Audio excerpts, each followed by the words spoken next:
后来前这4、5天以来拢真热，袂输是热天共款，但是明仔暗要转变咯，佫开始来透东北风，北部的高温一困头会降6度，落雨几率嘛会提悬。这波东北风上寒的时间点是拜5到拜6的透早，这中部以北的低温会降到15度，所以乡亲啊一寡鱼仔啦、外套啦，爱佫冰出来咯。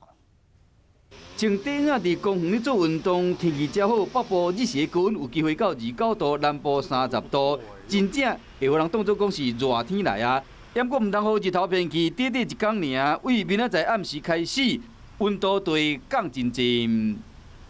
星期3开始，东北季风只影响到星期5这段时间，中部以北和东北部地区的低温大约是在15、16度左右，南部地区大约17度，花东地区则在18度左右。东北季风来，北部是风头面，甲东北部拢会变有雨。虽然讲中南部高温敢若降2度到3度，感觉上依然是真热，不过要注意的是日夜的温差。